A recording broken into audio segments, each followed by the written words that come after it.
Cryptocurrencies are highly volatile and speculative in nature and are usually not anchored on any fundamental value.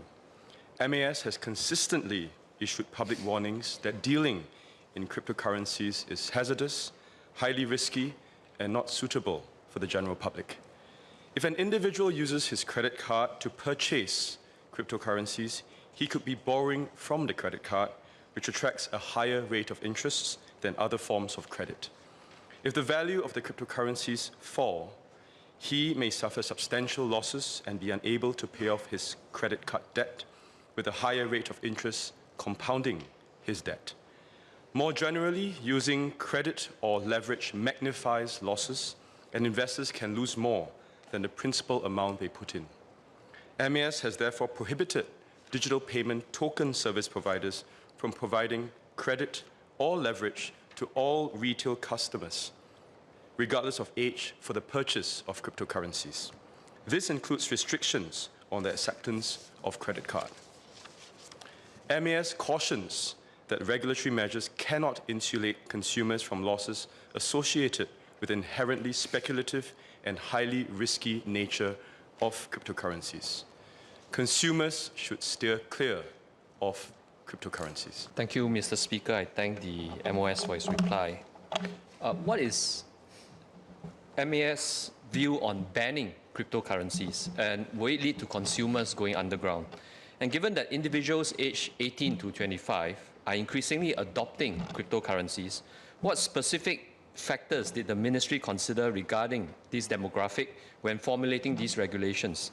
And how does the ministry plan to address these unique financial literacy and risk exposure challenges faced by younger consumers? And that is, government will continue to step up communications to warn consumers of all ages on the hazardous nature and the highly risky, volatile nature of cryptocurrencies. And that doesn't just apply to the youths, but it also applies to any consumer who deals with cryptocurrencies. On the broader perspective of what MAS's views are on cryptocurrency, MAS seeks to foster an innovative and responsible digital asset ecosystem. Now, but this is very different because there's a sharp distinction that we need to draw between growing an innovative and responsible digital asset ecosystem and the distinction between that and speculation in cryptocurrency, which MAS has consistently discouraged to the retail public.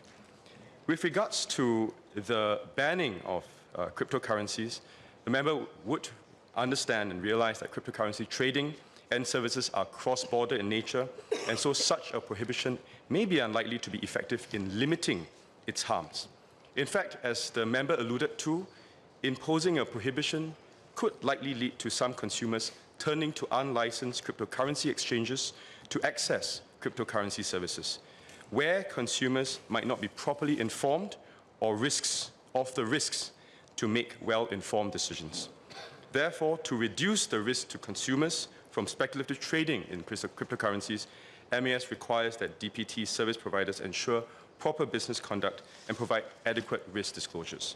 In fact, these regulatory measures are comprehensive to reduce consumer harm in Singapore. They include consumer access provisions, business conduct provisions, as well as technology risk provisions. But our message is clear, it's consistent. Consumers should steer clear of cryptocurrencies. I had filed a crypto-related question yesterday about holdings by our SWFs, and I'm wondering if I could follow up a little bit on that. I fully agree with MOS, Alvin, that for the retail investor, there are substantial risks. But I think there's an evolving understanding of the role of cryptocurrencies as a balancing asset, much like gold. And while I don't take any position about the utility of it in our sovereign wealth fund portfolios, I'm wondering if MAS has a view about what it means for institutional investors, whether at the SWF level or institutional investors in the Singapore financial ecosystem. So I thank Professor James Lim for his question. I think that that question has been answered yesterday. It's a written PQ about that position. I also wanted to clarify with the member what is his and as well as the party's position on cryptocurrency in general. Sure, I'm happy to explain. For me, I don't hold any inherent favor or not, but I would like to understand what it means, what cryptocurrency means for institutional investors, much like how we draw a distinction between encouraging retail investors with certain kinds of asset investments as opposed to institutional investors. So the answer was quite clear yesterday that our investment entities make professional investments decisions with a long-term orientation. And so they invest in assets that are anchored to underlying economic fundamentals with the potential for long-term value increase.